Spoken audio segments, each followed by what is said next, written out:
বন্ধুরা, আমরা জানি রোধ আর সমান রো ইন্টু এল বাই এ, যেখানে এল হচ্ছে দৈর্ঘ্য, এ সমান হচ্ছে তারের প্রস্থচ্ছেদের ক্ষেত্রফল, আর রো হচ্ছে নির্দিষ্ট তাপমাত্রায় কোন পরিবাহী উপাদানের আপেক্ষিক রোধ।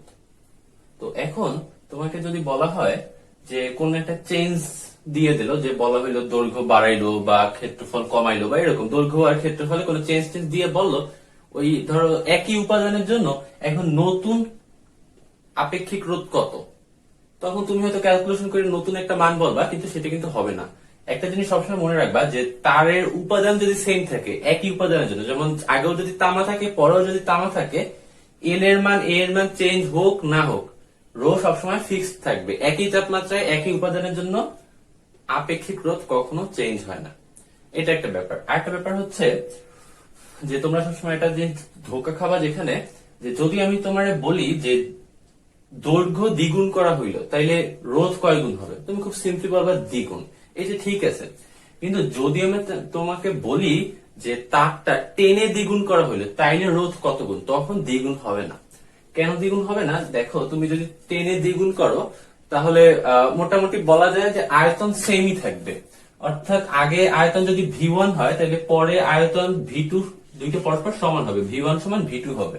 এখন আদি আয়তন V1 সমান লিখতে পারি আদি দৈর্ঘ্য L1 ইন্টু আদি ক্ষেত্রফল A1, আর এটা লিখতে পারি L2 ইন্টু A2।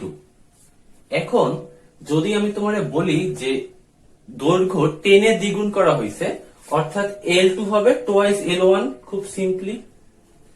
তাহলে আমি এখন L2 এর বদলে টোয়াইস L1 লিখবো, যেহেতু নতুন দৈর্ঘ্য হচ্ছে আদি দৈর্ঘ্যের দ্বিগুণ। তাহলে দেখো এখান থেকে L1 L1 কাটাকাটি যায় এবং A2 সমান হয় কি, L1 L1 বাদ গেলে A2 সমান হয় A1 বাই 2। A2 সমান হবে A1 বাই 2। তাইলে দেখো, যদি L2 সমান টোয়াইস L1 হয় তাইলে আমরা পাইলাম A2 সমান হয় A1 বাই 2। তাইলে এই ব্যাপারগুলো এখানে বসাইয়া দেই আমি। মনে করি আমার আগে রোধ ছিল R1 আর দৈর্ঘ্য ছিল L1, ক্ষেত্রফল ছিল A1, আর একই উপাদানের জন্য রোধ তো সেম থাকবে, ওটা কোনো চেঞ্জ নেই। তাহলে R2 সমান কি হবে? R2 সমান হবে রো L2 বাই A2। এখন দেখো, L2 এর বদলে আমি বসাবো 2L1, যেহেতু টেনে দ্বিগুণ করে ফেলছি দৈর্ঘ্যটাকে, তাহলে এটার বদলে আমি 2L1 লিখতে পারি। আর A2 এর বদলে বসাবো A1 বাই 2, যেহেতু এই ঘটনার জন্য এই ঘটনাটাও ঘটে, সেটা আমি একটু বের করছি। তাইলে A2 এর বদলে লিখবো A1 বাই 2, মানে 2 উপরে উঠে যাবে। তাইলে এই 2 উপরে উঠে গেছে, আর এই যে 2টা আছে, এই দুইটা 2 মিলা একবারে 4 হয়ে যাবে। একবারে আমি 4টা সামনে লিখি। এখন দেখো, এই যে এই জিনিসটা ছিল কি, R1 সমান ছিল রো L1 বাই A1, এখানে আছে রো L1 বাই A1। তাহলে এই 2 এর বদলে আমি এখন লিখতে পারি R1।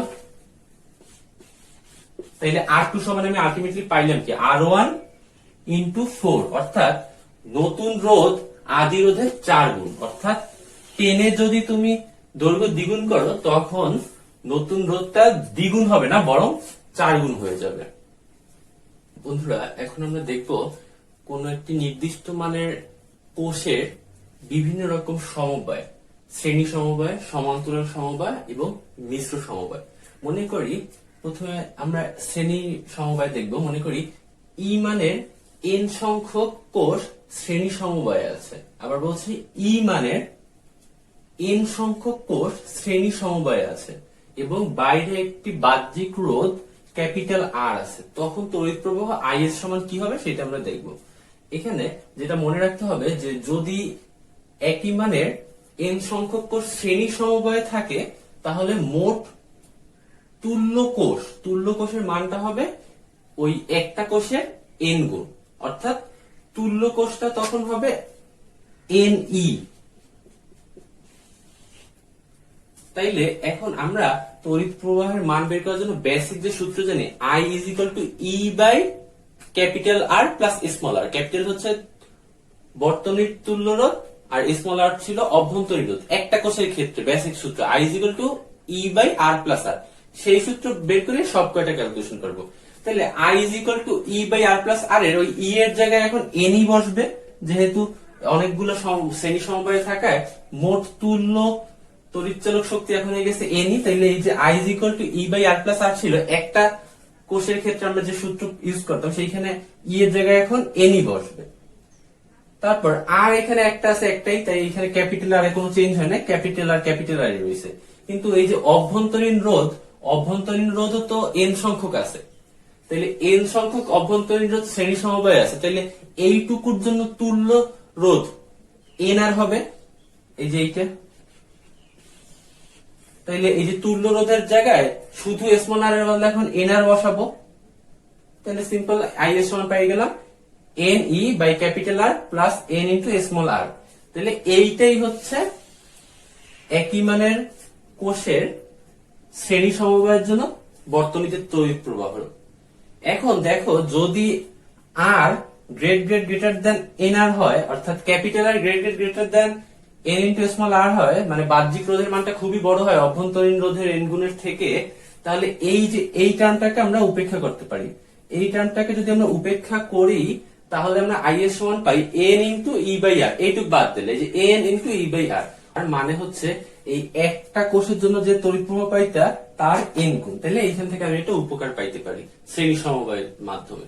এখন সমান্তরালে দেখো, সমান্তরালে আমি বলছি কি E মানে m সংখ্যক কোষ সমান্তরাল সমবায় আছে, E মানে m সংখ্যক কোষ সমান্তরালে যুক্ত রাখা আছে। তাইলে এখন তুল্য তড়িৎচালক শক্তিটা কি হবে?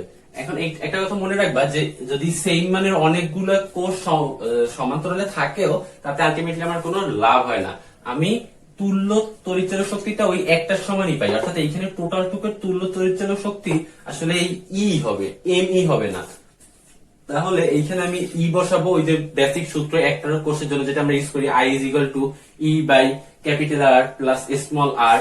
ওইখানে ই এর জায়গায় ই বসবে, যেহেতু এটা ঘুরে ফিরে তুল্য তড়িৎচালক শক্তি ই পাবো, তাহলে এখানে ই বসছে। তারপরে বাইরে ক্যাপিটাল আর থেকে ক্যাপিটাল আর। এখন এইটা দেখো যে স্মল আর, এখানে স্মল আর হচ্ছে প্রতিটা কোষের ভিতরে অভ্যন্তরীণ রোধ। এখন এই স্মল আর মানের রোধ এম সংখ্যক স্মল আর মানের রোধ এখানে সমান্তরালে আছে না, তাহলে এদের তুল্য রোধটা বের করতে হবে।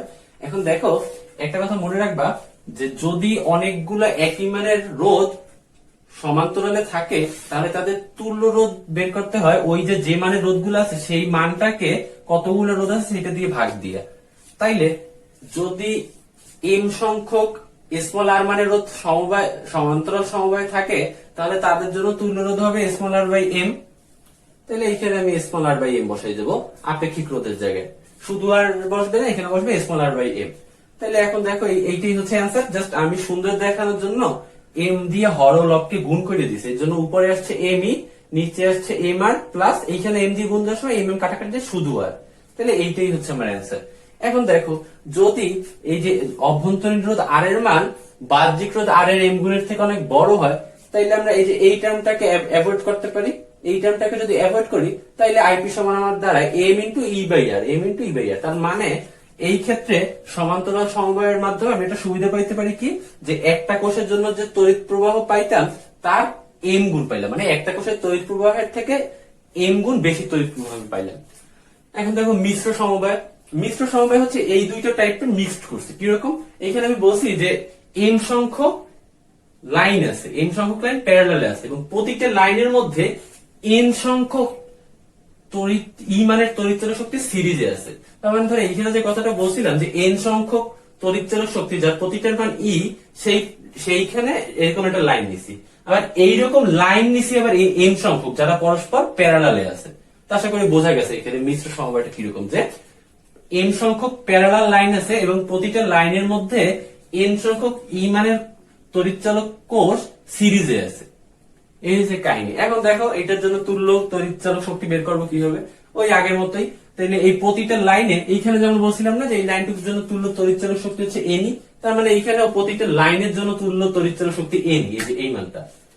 আর আমি বলছিলাম যে প্যারালালে একই মানের অনেকগুলো তড়িৎচালক যুক্ত থাকলে ওই একটা সমানই পাওয়া যায়। তাহলে এখানে প্রতিটা লাইনের তুল্য তড়িৎচল শক্তি এনই, তো এন সংখ্যক প্যারালালে এনই আছে, কিন্তু তাইলে কিন্তু এম ইন্টু এনই পাবো না, শুধু এনই পাবো তুল্য তড়িৎচল শক্তি। তাইলে তুল্য তড়িৎচল শক্তির জায়গায় এনই বসাইছি। এখন এই যে বাহ্যিক রোধ আর আর এর জায়গায় আরই রাখছি।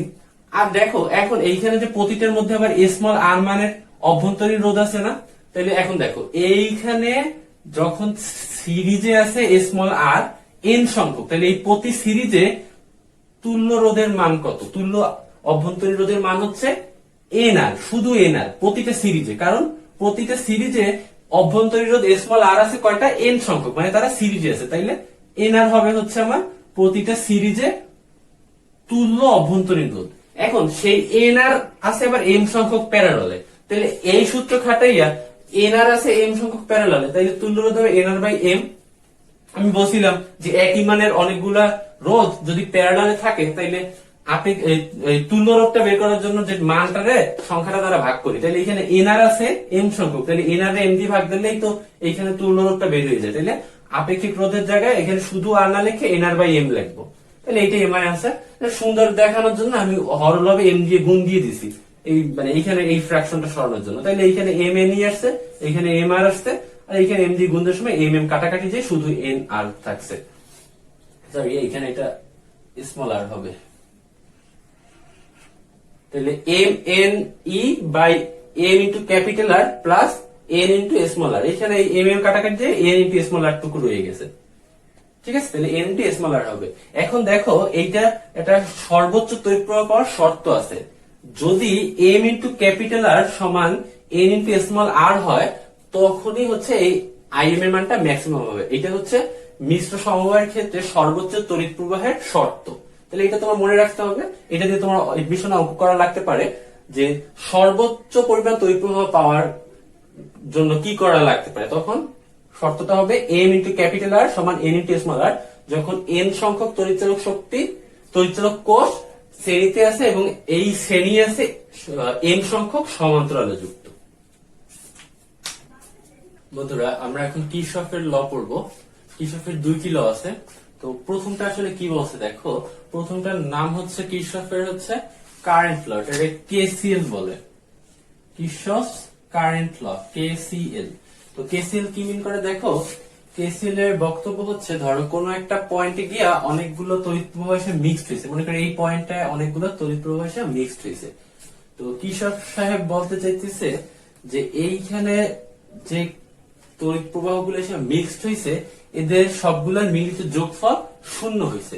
তবে একটা শর্ত আছে, শর্তটা হচ্ছে তুমি যদি এই বিন্দুর দিকে আগত তড়িৎ প্রবাহ গুলোকে ধনাত্মক ধরো, তাহলে তোমার বিন্দু থেকে দূরে যাইতেছে যে সবগুলা সেগুলোরে ঋণাত্মক ধরতে হবে। উল্টো ভাবে তুমি যদি বিন্দুর দিকে আগত তড়িৎ প্রবাহ গুলাকে ঋণাত্মক ধরো, তাইলে বিন্দু থেকে দূরে সরিয়ে যাইতেছে যে তড়িৎ প্রবাহ গুলা, ওইগুলারে ধনাত্মক ধরতে হবে। তাহলে দেখো এইখানে আমি যদি কিরশফের কিরশফ কারেন্ট ল এটা অ্যাপ্লাই করি, তাহলে আমি যেটা পাবো, এই দেখো একটা একটা দিকে এখানে I1 আমি ধরলাম যে বিন্দুটার দিকে যারা যাবে তারা পজিটিভ, আর বিন্দু থেকে যারা দূরে সরে যাবে তারা নেগেটিভ। তাহলে কি হয় দেখো, I1 বিন্দুর দিকে যেন I1 পজিটিভ, I2 বিন্দু থেকে দূরে যায় তাহলে এটা নেগেটিভ, মাইনাস I2, তারপর বলতেছে যে I3 বিন্দুর দিকে আছে তার মানে এটা পজিটিভ, প্লাস I3, তারপর I4 ও বিন্দুর দিকে যাইতেছে তাহলে এটা প্লাস I4, I5 বিন্দু থেকে দূরে সরে যায় মাইনাস I5 ইকুয়াল 0। এইটাই হচ্ছে কিরশফ কারেন্ট ল। এখন আমি তোমার যে বললাম যে উল্টাটাও সত্যি, যে এইখানে তো আমি এই যে I1, I3 আর I4 এগুলোর পজিটিভ ধরছি কারণ ওরা বিন্দুর দিকে যায়, আর I2 আর I5 এর নেগেটিভ ধরছি কারণ ওরা বিন্দু থেকে দূরে সরে যায়।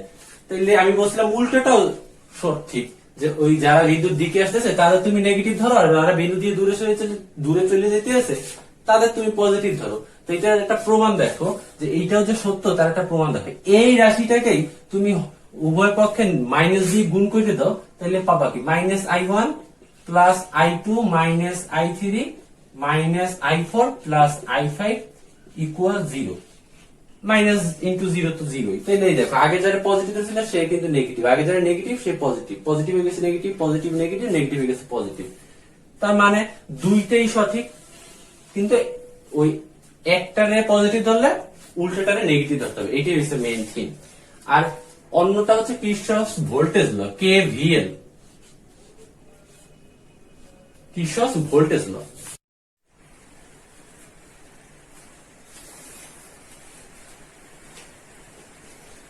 কিরচফস ভোল্টেজ ল যে কথাটা বলতে চাইতেছে সেটা হচ্ছে যে কোন একটা লুপ কাউন্ট করতে হবে। লুপ মানে কি, ওই যে একটা আবদ্ধ লুপ। কোন একটা লুপ যদি আমি নেই, মনে করি এখানে ধরলাম এ বি সি, তাহলে যে এ বি সি এ, এটা একটা লুপ না? এই লুপটা আমার কাউন্ট করতে হবে কোন একটা লুপের মধ্যে। তো এইখানে সে কি বলছে, বলছে যে কোন একটা লুপে যে রোধ গুলো আছে এবং ওই রোধ গুলোর সাথে সংশ্লিষ্ট যে তড়িৎ প্রবাহ আছে তাদের যদি প্রতিটা গুণ করে যোগ করি, মানে এখানে ধরো R1 আছে আর I1 আছে, তাহলে I1 কে R1 দিয়ে যদি গুণ করি, আবার I2 কে যদি R2 দিয়ে গুণ করি, এরকম রোধ আর সংশ্লিষ্ট তড়িৎ প্রবাহ গুলো যদি গুণ করি, তারপর যদি সবগুলো যোগ করি, তাইলে যে মানটা হবে সেই মানটা হবে এই লুপের মধ্যে যে তড়িৎচালক শক্তিটুকু আছে তার সমান। তো ব্যাপারটা কিরকম, এই লুপটা কাউন্ট করে দেখো তো এর মধ্যে রোধ আছে কোনটা কোনটা, এই একটা আছে R1, এই একটা আছে R2, আর এই যে তড়িৎ কোষ আছে একটা, এই কোষের মধ্যে একটা অভ্যন্তরীণ রোধ ধরছি স্মল r, তাহলে তিনটা রোধ আছে আর তাদের সাথে সংশ্লিষ্ট তড়িৎ প্রবাহ গুলো ধরছি I1 I2 I of R। তাইলে এখন তো তোমাদের বোঝার সুবিধার্থে আমি যে লুপটুকু বাছে নিয়েছি সেইটা আমি একটু জুম করে রাখলাম। আমি যেহেতু শুধু ওই লুপটা নিয়ে কাজ করব, তাই আমি শুধু ওই লুপটুকুই জুম করে রাখছি, বাকি পার্ট গুলোর কথা আমি ভুলে গেছি। তাইলে এখন দেখো এইখানে আমি কেভিএল অ্যাপ্লাই করব।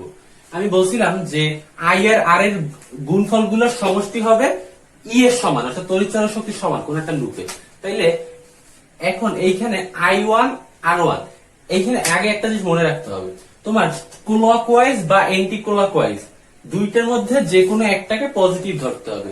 ধরো তুমি ধরবা যে ক্লকওয়াইজ যেসব তড়িৎ প্রবাহ আছে লুপে সেইগুলো ধনাত্মক, তাইলে এন্টি ক্লকওয়াইজ তড়িৎ প্রবাহ গুলো সব নেগেটিভ হবে।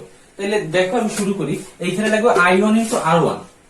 এখন I1 R1 এর আগে প্লাস দেবো না মাইনাস দেবো, আমি ধরলাম ক্লকওয়াইজ পজিটিভ, এই লুপে আমি ক্লকওয়াইজ পজিটিভ ধরবো, যে কোনোটা ধরতে পারো, যেমনি ধরবা তেমনি বসাবা, ঘুরে ফিরে আলটিমেট রেজাল্ট সেম পাবা। দেখো I1 এর আছে এইদিকে, তাহলে এই লুপে এইটা কি ক্লকওয়াইজ শো করে না, তাইলে তারপর এই জন্য এটা পজিটিভ হবে। তারপরে দেখো I2 R2, I2 আছে এইদিকে, তাহলে এইটাও ক্লকওয়াইজ শো করে, তাহলে এইটার আগেও প্লাস হবে, তারপরে I2 R2। তারপরে দেখো এইখানে আই আর আছে, আই আর কোনটা, ওই যে কোষের অভ্যন্তরীণ রোধের মধ্যে দিয়ে তড়িৎ প্রবাহ, তাহলে এইটাও কিন্তু ক্লকওয়াইজ আছে, তাহলে এইটাও ধরো প্লাস আই আর ইন্টু আর। এইগুলো সমান কি হবে, সমান হবে তড়িৎচালক শক্তি ই।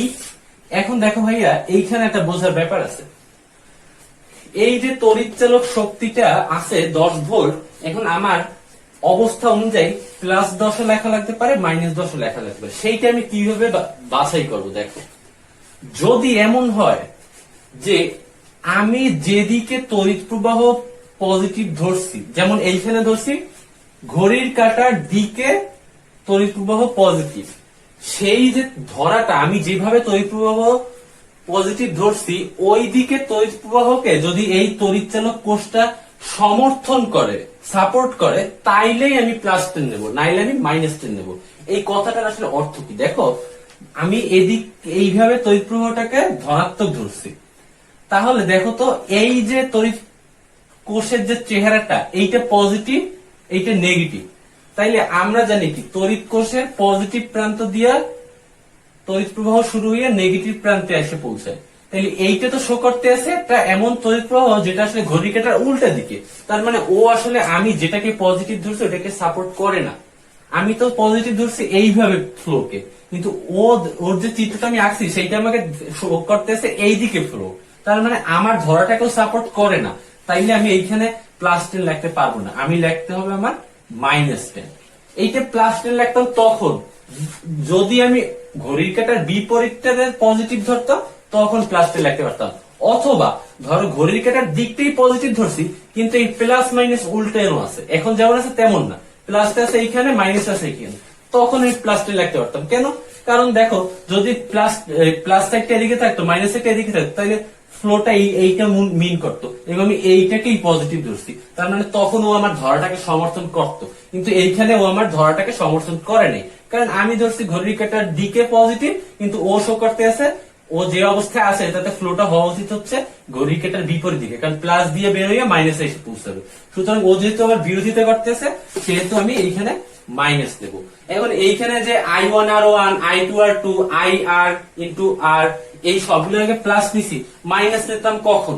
ধরো আমি এইটার I2 এর দিকটা চেঞ্জ করে দিলাম, I2 এর দিকটা এন্টি ক্লকওয়াইজ নিলাম, তখন কিন্তু আমার এইখানে মাইনাস নিতে হইতো। ঠিক আছে, আবার মনে করো I2 এর দিকটা মনে করো ওই দিকেই আছে, ক্লকওয়াইজ আছে, কিন্তু আমি ধরার সময় যদি ধরতাম যে এন্টি ক্লকওয়াইজ পজিটিভ, তাইলে ক্লকওয়াইজ যে কয়টা আছে সব কয়টার আমি নেগেটিভ নিতাম। এখন তুমি বলতে পারো যে ভাইয়া কখন কোনটা নেব এটা বুঝবো কিভাবে, বা এক এক সময় এক একটা নিলে তাতে কোনো সমস্যা হবে কিনা?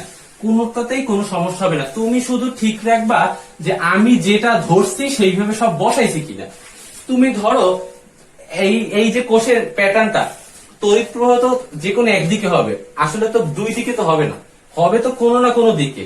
এখন তুমি বলতে পারো তাই ভাই যদি এই দিকেই হয় তড়িৎ প্রবাহ, তাহলে আমি এই দিকে কিভাবে ধরি? মনে করো সত্যিকার অর্থে আমি ক্যালকুলেশন করে পাইলাম যে তড়িৎ প্রবাহটা আসলে হয় এই দিকে, তাহলে তোমার প্রশ্ন থাকতে পারে না যে ভাই যদি এই দিকে তড়িৎ প্রবাহ হয় তাহলে আমি কিভাবে ধরি এই দিকে, আমার এদিকে ধরার কোনো রাইট আছে কিনা?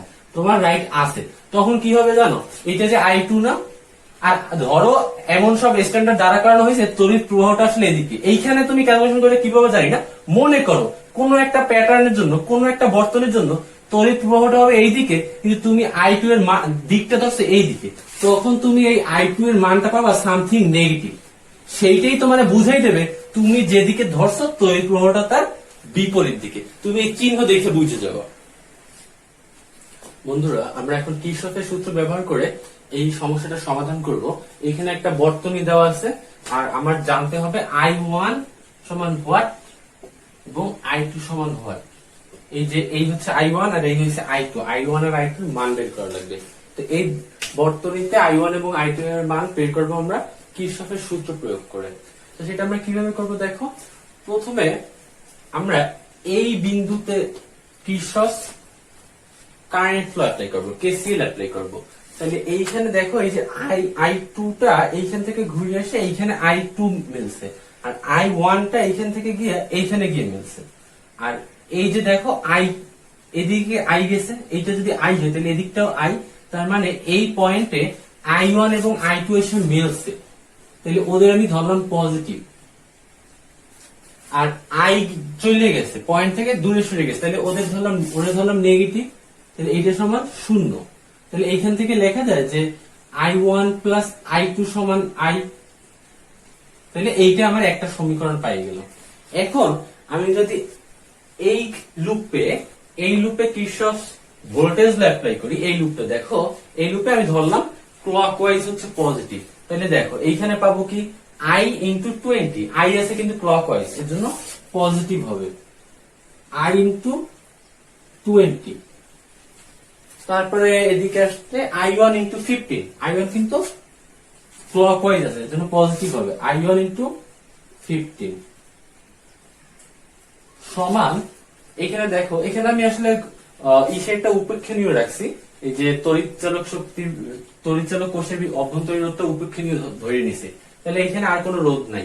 এখন দেখো ভোল্টেজ আছে হচ্ছে 10 ভোল্ট। এখন দেখো তো এই 10 ভোল্টটা ক্লকওয়াইজ যে আমি পজিটিভ ধরছি সেই ক্লকওয়াইজ ফ্লো কে সাপোর্ট করে কিনা? হ্যাঁ, এই যে ওর এদিকটা পজিটিভ, এই যে বড় দাগটা পজিটিভ মিন করে, ছোট দাগটা নেগেটিভ মিন করে, তাহলে পজিটিভ থেকে বের হয়ে নেগেটিভ এসে ঢুকবে, তার মানে ও আসলে ক্লকওয়াইজ ফ্লোই সাপোর্ট করে, তার মানে আমি এটা পজিটিভ নেব, তার মানে 10 ভোল্ট। এইটা হচ্ছে আমার ফার্স্ট লুপটা দিয়ে এই সমীকরণটা পাইলাম। তারপরে সেকেন্ড লুপের দিকে আমি একটু তাকাই। সেকেন্ড লুপের যদি দেখি আমি, তাহলে আবার সেই ক্লকওয়াইজ যদি নেই, তাহলে এইটা হবে I2 into 5, I2 into 5 plus I2 into 10 plus I2 into 10। তারপরে এইদিকে যদি আসো, এইখানে দেখো এই যে I1 টা কিন্তু এই লুপের জন্য এন্টি ক্লকওয়াইজ আছে, এই লুপের জন্য I1 টা এন্টি ক্লকওয়াইজ, কারণ ও এদিকে সাপোর্ট করতেছে, কিন্তু আমি কিন্তু ক্লকওয়াইজ পজিটিভ ধরছি, তাহলে এই লুপের জন্য I1 টা নেগেটিভ। তাহলে মাইনাস I1 15। আর কোন রোধ আছে? আর কোন রোধ নাই। এখন দেখো এইখানে কোনো কোষ নাই, তড়িৎচালক কোষ নাই, তাইলে এখানে তড়িৎচালক শক্তির মান হবে 0। ওকে, তাইলে এখন দেখো আমার অজানা রাশি আছে I1, I2 আর I, এই তিনটা। অথচ সমীকরণ সমীকরণ আসলে তিনটেই আছে। তাহলে আমরা এখন এটা সলভ করবো কিভাবে? দেখো এই যে I আছে এখানে আছে I1 আর এইখানে আছে I2, I2, I1। তাইলে এই যে I সমান I1 প্লাস I2 বসাই দিই। এই I এর বদলে এইখানে আমি I1 প্লাস I2 যদি বসাই তাইলে কি হয় দেখো, এটা হচ্ছে I1 প্লাস I2। এইটাকে আমি লিখতে পারি তাইলে 20 I1 আর এখানে আছে 15 I1, তাইলে টোটাল হইলো 35 I1 আর 20 I2 প্লাস 20 I2 সমান 10 ভোল্ট। আর এইখানে আছে দেখো I2 5 plus I2 10 minus I1 15, তাহলে I2 5 I2 10 মিলে হবে 15 I2 মাইনাস 15 I1 সমান 0। তাহলে এই সমীকরণটা আর এই সমীকরণটা, এই দুইটা সমীকরণ আমি পাইলাম যেখানে অজানা রাশি আমার জাস্ট দুইটা। তাহলে দুইটা সমীকরণ আছে আর অজানা রাশিও মাত্র দুইটা, তাহলে আমি সলভ করে ফেলাইলে I1 আর I2 এর মান পেয়ে যাবো। শেষ। কিরশফের সূত্র অ্যাপ্লাই করে আমরা আরেকটা সমস্যার সমাধান করব।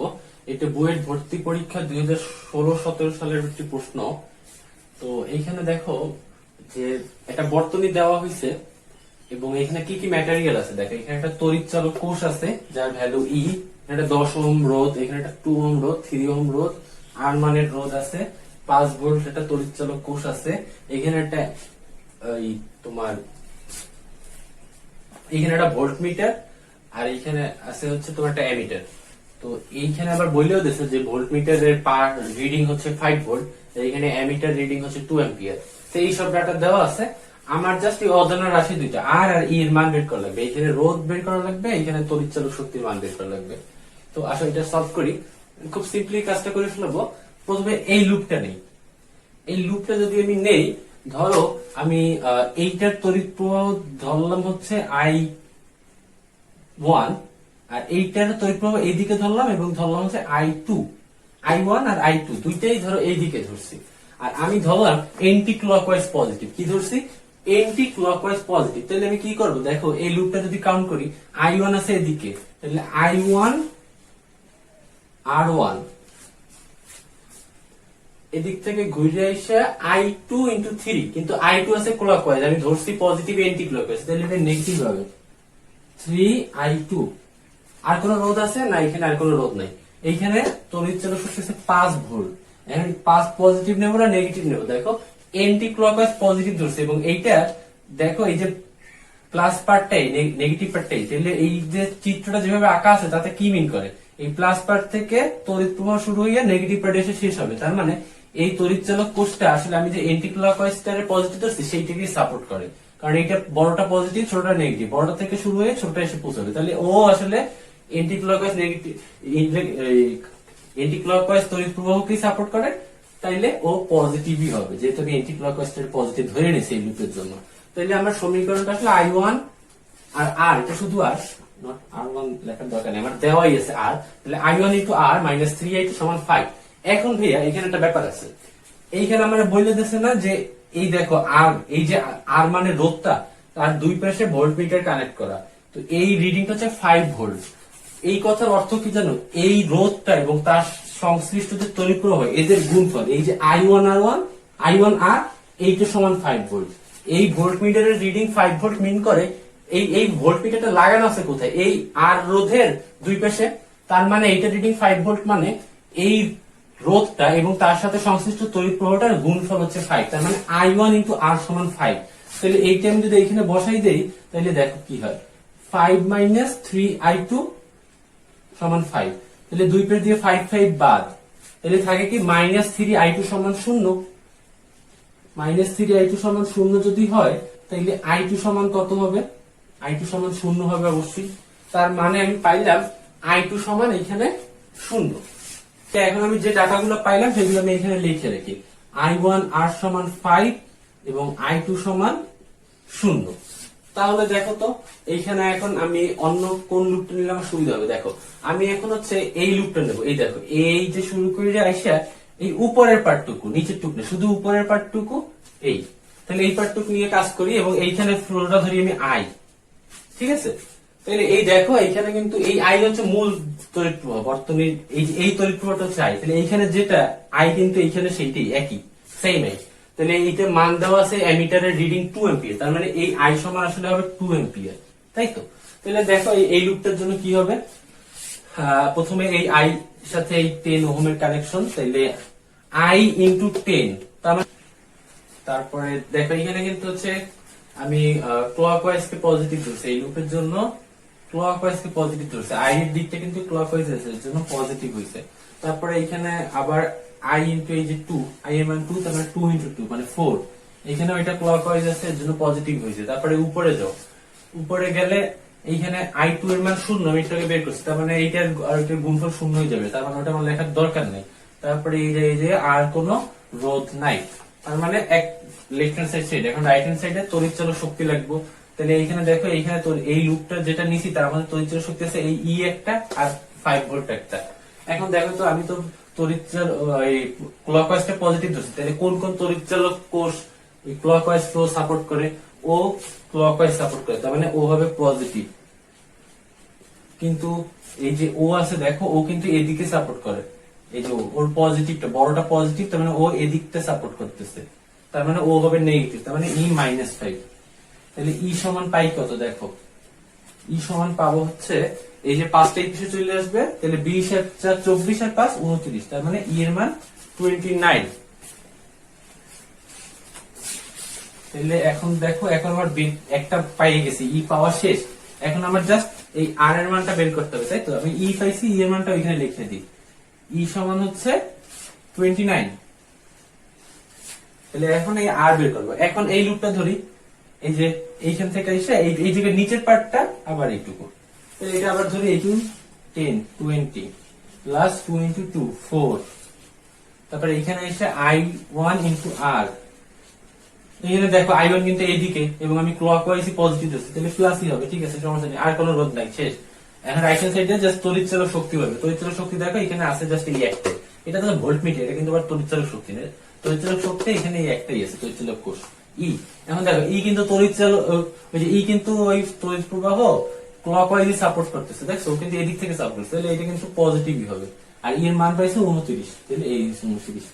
তাহলে আরেকটা জিনিস এখানে খেয়াল করো, আমি পাইছিলাম না I2 সমান 0, মানে এইদিকে তড়িৎ প্রবাহ 0, তার মানে এইখানে আইসা সবটুকু এইখান থেকেই যায়, উপরে মোটেও যায় না, যেহেতু I2 0, তার মানে এইখানে I এসে এই পুরোটুকু এইখান থেকে যায়, তার মানে I1 আর I একই কথা। তাইলে I যদি 2 এম্পিয়ার হয়, তাহলে I1 ও 2 এম্পিয়ার। তাইলে আমি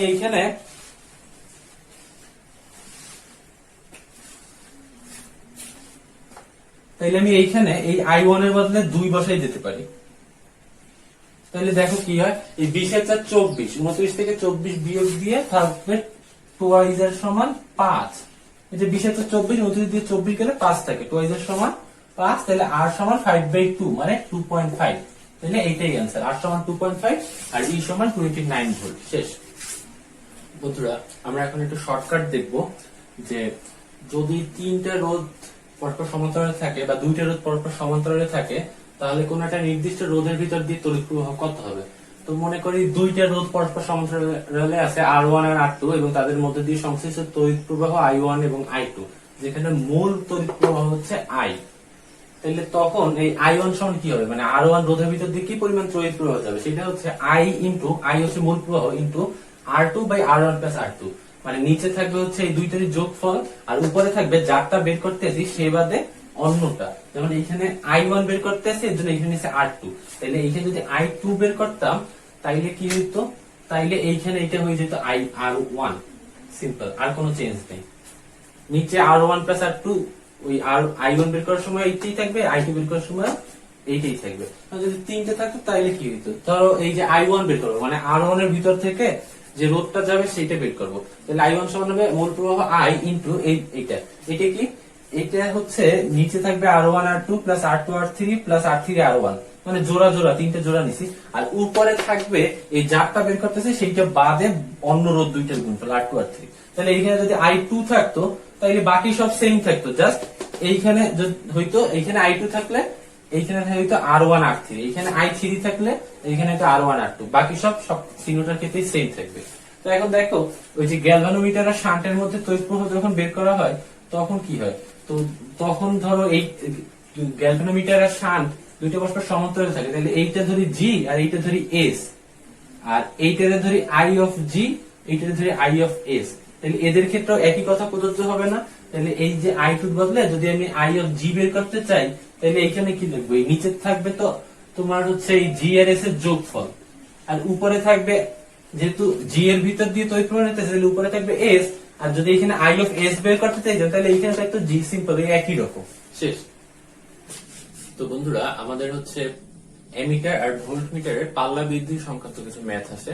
তো এটা সিম্পল নিয়ম, ধরো তোমার কোন একটি এমিটার দিয়ে যে পরিমাণ তড়িৎ প্রবাহ আগে মাপা যেত তার n গুণ তড়িৎ প্রবাহ তুমি মাপতে চাও, তাহলে ওই এমিটারের সাথে সমান্তরালে R মানের রোধ যুক্ত করতে হবে, এবং সেই রোধের ভ্যালু হবে ক্যাপিটাল R বাই n-1।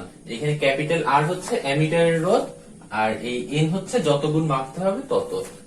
মানে সেম ওয়েতে আবার ভোল্টমিটারের ক্ষেত্রে তুমি যদি n গুণ ভোল্টেজ মাপতে চাও, আগে যা ছিল তার থেকে n গুণ ভোল্টেজ মাপতে চাও, তাহলে ওই ভোল্টমিটারের সাথে শ্রেণীতে এই স্মল r মানের রোধ যুক্ত করতে হবে। সেই রোধের মান হবে ক্যাপিটাল R ইন্টু n-1, যেখানে ক্যাপিটাল R টা হচ্ছে ভোল্টমিটারের রোধ, আর nটা হচ্ছে যত গুণ ভোল্টেজ মাপতে হবে আগের তুলনায় সেই তত গুণ n। এখন আমরা যে জিনিসটা শিখবো সেটা হচ্ছে আমাদের জটিল কোন বর্তনীর তুল্যরোধ নির্ণয়ের জন্য কাজে লাগবে। নিয়মটাকে বলা হয় হচ্ছে বিন্দু নিয়ম। তো সেই নিয়মটা শেখার আগে কয়েকটা বেসিক জিনিস তোমাদের বলে নেই, সেই জিনিসগুলো আগে মাথায় ঢুকিয়ে নাও, তারপরে আমরা এক্সাম্পলে যাব। ধরো একটা তার আছে এবং সেই তারে দুইটা বিন্দু নিলাম। এখন যদি এদের ভিতরে কোন রোধ না থাকে তাহলে এই বিন্দুর নাম যদি এ হয় তাহলে এই বিন্দুর নামও এ দিতে হবে। তারপর যদি একটা তারের দুইটা বিন্দু নিলাম, এখন এদের মধ্যে রোধ আছে, তাহলে তুমি সেম নাম দিতে পারবে না, ওকে এ দিলে ওকে অন্য কিছু দিতে হবে, ধরো বি সি ডি যা দাও, ভিতরে রোধ থাকলে সেম নাম দিতে পারবে না। এখন ধরো দুইটা বিন্দুর মধ্যে রোধ আছে কিন্তু এরা আবার অন্য একটা তার দ্বারা যুক্ত, মানে এখানে একটা শর্ট সার্কিট আমি পাই। তো যদি এরকম শর্ট সার্কিট থাকে তখনও সেম নাম দিতে হবে, এটা এ দিলে এটাও এ দিতে হবে, কারণ এইখান থেকে বিবেচনা করলে এদের মধ্যে কোনো রোধ নাই, রোধ ছাড়াই সরাসরি তার দ্বারা কানেক্টেড, তাহলে এই দুইটারও এ ধরতে হবে। তো বন্ধুরা এখন আমাদের কোশ্চেন হয়েছে এ এবং বি প্রান্তের মধ্যে তুল্য রোধ কত, এটা আমরা বিন্দু নিয়মে সলভ করব। দেখো আমি যেটা বলছিলাম যে দুইটা বিন্দুর মধ্যে যদি কোনো না থাকে, রোধ না থাকে, তাহলে আমরা একই নাম দেবো। এটা বি হইলে তাহলে এই দুই বিন্দুর মধ্যে কোনো রোধ নাই, তাহলে এইটার নাম হবে বি, ঠিক আছে। এখন দেখো এইটা যদি বি হয় এইটাও হবে বি, কারণ এদের মধ্যে কোনো রোধ নাই। এখন দেখো এইটা যদি এ হয় এটা কিন্তু এ হবে না, এটার নাম দিলাম ধরো সি, কারণ এই দুইটা বিন্দুর মধ্যে একটা রোধ আছে। তো এখন মোটামুটি বিন্দুর নামগুলো দেওয়া শেষ। তো এখন এইটা যদি বি হয় এইটাও কিন্তু বি হবে, কারণ এদের মধ্যে কোনো রোধ নাই, এই শেষ। এখন আমরা বিন্দু তিনটা জাস্ট লিখবো, এই হচ্ছে এ, এই ধরো আমার বি, এই হচ্ছে সি। এখন যে কাজ হবে সেটা হচ্ছে আমরা দেখবো যে কোন দুইটা বিন্দুর মধ্যে কি কি রোধ আছে। এই এ আর সি এর মধ্যে দেখো কি আছে, এ আর সি এর মধ্যে জাস্ট 2 ওহম রোধ আছে, এই হচ্ছে 2। তারপরে দেখবো হচ্ছে এ আর বি এর মধ্যে ডিরেক্ট কিন্তু কোনো রোধ নাই। এ আর বি এর মধ্যে ডিরেক্ট কোনো রোধ নাই, তার মানে এ আর বি এর মধ্যে ডিরেক্ট কোনো রোধ লিখবো না। সি আর বি এর মধ্যে দেখো এই একটা সি আর বি এর মধ্যে আছে 6, আবার সি আর বি এর মধ্যে 6, আবার সি আর বি এর মধ্যে 6, তাইলে সি আর বি এর মধ্যে তিনটা আছে 6 ওহম মানের রোধ, এই একটা আবার এই একটা। তাহলে এই হচ্ছে আমার এই যে জটিল বর্তনীটা একটা সরল রূপ। তাহলে এইখানে আছে 6 6 6। তাইলে এখন দেখো আমি বলছিলাম যে একই মানের রোধ পরস্পর যদি সমান্তরালে থাকে কতগুলা, তাহলে যদি আর মানের রোধ এম সংখ্যক সমান্তরালে থাকে তাহলে তুল্য রোধ হবে আর বাই এম। তাহলে এখানে 6 মানে রোধ তিনটে আছে সমান্তরালে, তাহলে এই টোটাল টুকু তুল্য রোধ হবে 6/3 মানে 2। তাহলে এই 2 আর এই 2 এরা আবার আছে শ্রেণীতে, তাহলে এ আর বি এর মধ্যে তুল্য রোধ হচ্ছে 4। তো এখানে আরেকটা বর্তনী আছে, তো এই বর্তনীর এ আর বি প্রান্তের মধ্যে তুল্য রোধ বের করতে হবে। এটা আমরা সলভ করবো বিন্দু নিয়মে। দেখো এই যে এই একটা বিন্দু আর এই একটা বিন্দু, এটা কিন্তু সেম বিন্দু ধরা যাবে না, কারণ এটা আর এটার মধ্যে একটা রোধ আছে, তাহলে এটার নাম দিলাম সাপোজ হচ্ছে সি। এখন দেখো এইটা যদি সি হয়, এইখানে একটা শর্ট সার্কিট আছে, তাহলে এইটা আর এইটা এটাও সি হবে। আর এদের মধ্যে রোধ দেখলেও এটা কিন্তু আবার শর্ট সার্কিট দিয়ে কানেক্টেড, তাহলে এটা সি হইলে এইটা হবে সি। আবার এইদিকে দেখো এইটা যদি বি হয় এটাও বি, কারণ এদের মধ্যে রোধ নাই। আবার এই বি এখানে সরাসরি তার দ্বারা যুক্ত, কোনো রোধ নাই এদের মধ্যে। এটা থাকলেও এই যে শর্ট সার্কিটটা আছে জন্য এইটা বি হইলে এটাও এখন বি হবে। তাইলে আমার বিন্দু ধরা শেষ। এখন আমি এ সি বি এগুলো নিলাম। এখন দেখো এ আর সি এর মধ্যে আছে 4, এই হচ্ছে আমার 4। আর বি এবং সি এর মধ্যে দেখো এই বি আর সি এর মধ্যে এই একটা আবার এই একটা, তাহলে বি আর সি এর ভিতরে তোমার আছে হচ্ছে 3টে।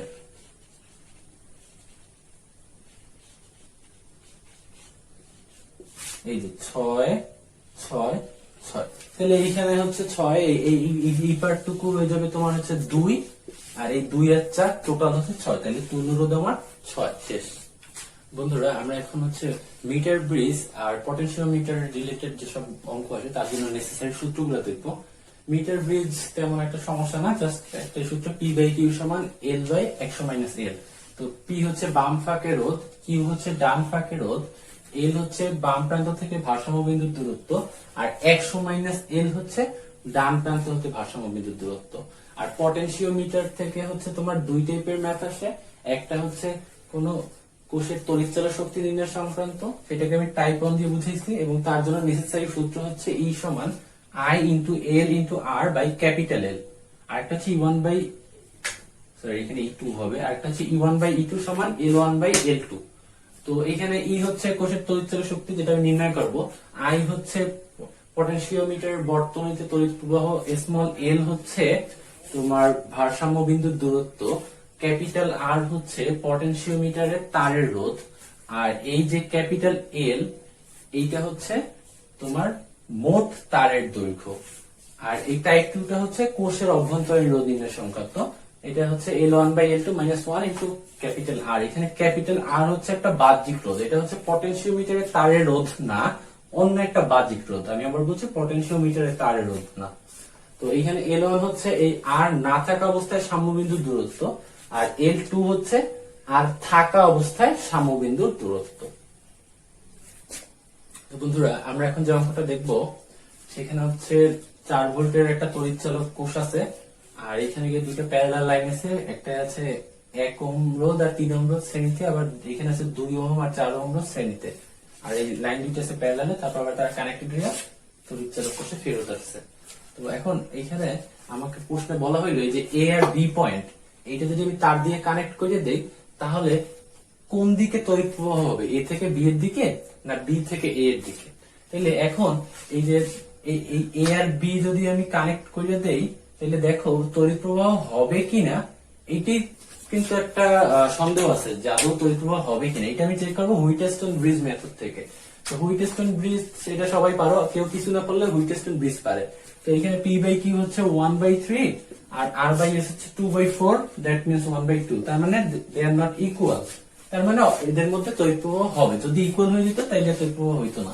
তাহলে এখন এ থেকে বি তে হবে না বি থেকে এ তে হবে, এইটা আমরা নির্ণয় করবো এই দুই বিন্দুতে ভোল্টেজ নির্ণয়ের মাধ্যমে। যে বিন্দুতে উচ্চ বিভব সেই বিন্দু থেকে যে বিন্দুতে অপেক্ষাকৃত নিম্ন বিভব সেই বিন্দুতে বিদ্যুৎ প্রবাহিত হবে। আমি আবার বলছি, এই এ আর বি বিন্দুর মধ্যে যে বিন্দুতে অপেক্ষাকৃত উচ্চ বিভব সেই বিন্দু থেকে যে বিন্দুতে অপেক্ষাকৃত নিম্ন বিভব সেই দিকে বিদ্যুৎ প্রবাহিত হবে। তাইলে আমি এখানে ভোল্টেজ নির্ণয় করে আসলে সমস্যাটা সমাধান করব, যে এইটা যদি তার দিয়ে কানেক্ট করে দেই এ আর বি বিন্দু, তাহলে কোন দিকে আসলে বিদ্যুৎটা প্রবাহিত হবে। তো এর জন্য আমি প্রথমে যেটা করব সেটা হচ্ছে এইখানে একটা বিন্দু ধরি, মনে করি সি। এখন হচ্ছে আমি এটা তুল্য রোধ বের করবো। তো উপরে আছে 3 আর 1 4, আর এখানে আছে 4 আর 2 6। এই টোটাল সিস্টেমের তুল্য রোধ কত হবে?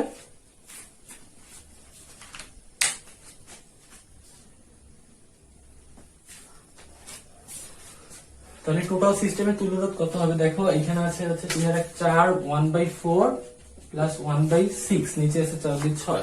তাহলে এটা কত হবে আমার, এখানে হবে 24, এখানে হচ্ছে 6 প্লাস এখানে হচ্ছে 4, 6 10।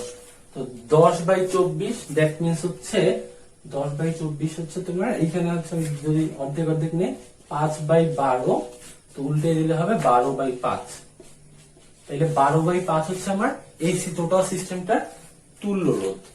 তো এখন আমার তুল্য রোধ যদি হয় 12/5, তো আমি এখানে ভোল্টেজটা একটা সুইটেবল ভোল্টেজ ধরি যাতে আমার সুবিধা হয়। তো আমি ধরি হচ্ছে এটা হচ্ছে আমার 24/5 ভোল্টেজটা ধরলাম 24/5 আমার ক্যালকুলেশনের সুবিধার জন্য। তাহলে এখন এই যে মূল প্রবাহ I সমান কি হবে, I সমান হবে V/R। তাহলে এইখানে V হচ্ছে 24/5 আর R হচ্ছে 12/5। তাহলে ওই 5 তো বাদ, আর উপরে 24 নিচে 12 কাটাকাটি দিয়ে শেষে থাকবে হচ্ছে আমার 2। তার মানে I এর মান হবে 2 অ্যাম্পিয়ার। I এর মান পাবো 2 অ্যাম্পিয়ার, যে V/R করছে, V এর মানটা এখানে বসাই দিয়েছে 24/5 আর এখানে বসাই দিয়েছে 12/5, 5 বাদ আর এই যে 24/12 কাটা দিয়ে থাকবে হচ্ছে 2। তাহলে I এর মান আছে 2 অ্যাম্পিয়ার। এখন আমি একটা কাজ করব, এইখানে হচ্ছে বিভব পতন বের করব, এইখানে বিভব পতন বের করব। এই বিভব পতন বের করার মেথড হচ্ছে এইখানে রোধ এবং সংশ্লিষ্ট তড়িৎ প্রবাহ গুণ করে দেবো, এইখানে রোধ এবং সংশ্লিষ্ট তড়িৎ প্রবাহ গুণ করে দেবো। তো এখন এইখানে আমার বের করতে হবে যে উপরে কত যায় নিচে কত যায়, তো আমি বের করে ফেলাই। তো আমি মাথায় রাখলাম যে আমার তড়িৎ প্রবাহর মান হচ্ছে 2 অ্যাম্পিয়ার, মূল তড়িৎ প্রবাহ 2 অ্যাম্পিয়ার। তাহলে উপরের সারিতে আমরা এতক্ষণ যা শিখছি সেইভাবে যদি বের করি, উপরের সারিতে হচ্ছে যাবে মূল প্রবাহ ইনটু এইখানে আছে দুইটা যোগফল 4 2 6 আর 3 4 নিচে থাকবে 10। আর যেহেতু এদিক থেকে যাবে কত সেটা কাউন্ট করবো, তাহলে নিচেরটা যোগফল উপরে থাকবে এই যে 6। তাহলে 6/5, এই 2 দিয়ে 10 কাটছি 5। তাহলে এইখানে আমার তড়িৎ প্রবাহ হচ্ছে 6/5 আর নিচেরটার জন্য আমার তড়িৎ প্রবাহ কত হবে, সেম। এইখানে উপরে যখন 6 লিখছি, এখন নিচেরটা বের করার জন্য আমি উপরে 4 দেবো, তাহলে এটা হবে 4/5। তাহলে নিচের তড়িৎ প্রবাহ হচ্ছে 4/5 আর উপরে তড়িৎ প্রবাহ হচ্ছে 6/5 অ্যাম্পিয়ার। তো এখন আমি এই যে এইখানে বিভব পতন বের করব, এইখানে বিভব পতন হবে এই রোধ এবং তার সাথে সংশ্লিষ্ট তড়িৎ প্রবাহ, এবং সেই বিভব পতনটাকে আমরা লিখতে পারি ভি, এই যে এই বিন্দু আর এই বিন্দুর বিভবের পার্থক্যের সমান।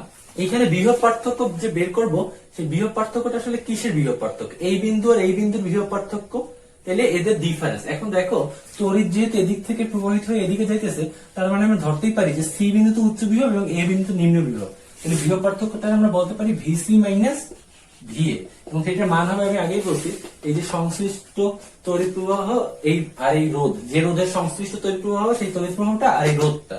তাহলে এইটার জন্য আমি পাইছিলাম হচ্ছে গিয়ে 6/5, তাহলে 6/5 ইন্টু 1। আর এটার জন্য আমি পাইছি হচ্ছে কত হবে, ভিসি মাইনাস, এটা হবে ভিসি মাইনাস ভিবি, তাই তো? একই কারণে এই যে এখানে বিভব পার্থক্যটা হবে ভিসি মাইনাস ভিবি, সেইটা হবে হচ্ছে, এটার জন্য আমি পেয়েছিলাম 4/5 তড়িৎ প্রবাহের মান, এবং এইখানে ইএসএ 2, দ্যাট মিনস এইখানে হবে হচ্ছে 8/5। তাহলে এইখানে আমি পাইলাম হচ্ছে 6/5 আর এইখানে আমি পাইলাম হচ্ছে 8/5। এখন দেখো আমি দুইটা সমীকরণ পাইছি, ভিসি মাইনাস ভিএ আবার ভিসি মাইনাস ভিবি। এখন আমি যদি এই ভিসি মাইনাস ভিবি থেকে ভিসি মাইনাস ভিএ বিয়োগ দিয়ে দেই, এইটা থেকে এটা বিয়োগ দেই, তাহলে আমি কি পাবো দেখো, সেটা আমি এইখানে লিখি।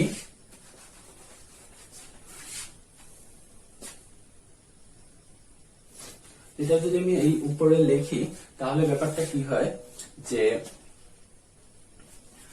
এইটা থেকে এইটা বিয়োগ, নিচেটা থেকে উপরটা বিয়োগ, তাহলে এই যে ভিসি ভিসি কাটা যাবে, ভিসি ভিসি কাটা যাবে, এবং minus VB minus minus VA, এইটা সমান হবে এইটা থেকে এইটা বিয়োগ, মানে 8/5 থেকে 6/5 বিয়োগ, 8/5 মাইনাস 6/5। তাহলে এই যে মাইনাস ভিবি মাইনাস এ প্লাস ভিএ, তার মানে এটা আসলে আলটিমেটলি ভিএ মাইনাস ভিবি, এটা প্লাস হয়ে গেছে, এই যে ভিএ এবং এই মাইনাসটা মাইনাস। এখন দেখো 8/5 মাইনাস 6/5, এটা যদি এই 1/5 টা কমন নেই তাহলে এখান থেকে 8 মাইনাস 2, তার মানে আলটিমেটলি এটা হচ্ছে 2/5। এখন দেখো যে ভিএ থেকে ভিবি বিয়োগ কইরা একটা ধনাত্মক নাম্বার পাইছি 2/5, তাইলে যদি ভিএ থেকে ভিবি বের করে একটা পজিটিভ ভ্যালু পাই, তার মানে নিশ্চয়ই ভিএ বড় দেখেই তো ভিএ থেকে ভিবি বিয়োগ করে পজিটিভ নাম্বার পাইছি। ভিএ যদি ভিবি এর তুলনায় ছোট হইতো তাহলে এখানে নেগেটিভ পাইতে, তার মানে ভি এর মানটা বড় ভিবি এর তুলনায়, তার মানে এইখানে উচ্চ বিভব আছে এখানে নিম্ন বিভব আছে, অর্থাৎ কানেক্ট করে দিলে এ থেকে বি এর দিকে তড়িৎ প্রবাহ হবে। বন্ধুরা আমাদের এই বর্তনীটির তুল্য রোধ বের করতে হবে। এখানে একটি জটিল বর্তনী দেওয়া আছে, এই যে এই প্যাটার্নে আছে। তো এখন এইখানে ডান দিকে পুরোটুকু আঁকা হয়নি, কারণ এখানে এটা বোঝানো হয়েছে যে এইখানে যে প্যাটার্নে বর্তনীটা সাজানো আছে এরকম অসীম পর্যন্ত বিস্তৃত সেম প্যাটার্নে, তো এইটা তুল্য রোধ নির্ণয় করতে হবে। তো এখন আর এটা বলে দেওয়া আছে যে প্রতিটা রোধের মান 6 ওহম, এই যে এই সিঙ্গেল যে রোধগুলো আছে এই সবগুলোর মান 6 ওহম, তুল্য রোধ বের করতে হবে। আমি ধরে নিলাম এই যে টোটাল টুকুর তুল্য রোধ হচ্ছে এক্স, এই টোটাল বর্তনীর তুল্য রোধ হচ্ছে এক্স। আচ্ছা এখন দেখো, এখন যদি আমি এই যে এই তিনটে রোধ বাদ দিয়ে ঢাইকে দিই তাহলে বাকি যে পার্টটুকু থাকে সেইটার চেহারা আর এইটুকুর চেহারার মধ্যে কোনো ডিফারেন্স আছে? কোনো ডিফারেন্স নাই, কারণ এটা একটা অসীম পর্যন্ত বিস্তৃত বর্তনী। তো এখন এই টোটালটুকু যদি এক্স হয় তাহলে এইটুকু যদি আমি ঢাইকে দিই তাহলে যে পার্টটুকু থাকে আসলে একই চেহারা, তাইলে এইটুকু আসলে এক্স, এই যে আমি যেটুকু ঢাইকে রাখছি সেইটুক বাদে বাকিটুকু হচ্ছে এক্স, এই তিনটা যদি বাদ দিই বাকিটুকুর তুল্য রোধ আসলে এক্সই হবে। তাহলে আমি এটাকে একটু এইভাবে আঁকতে পারি,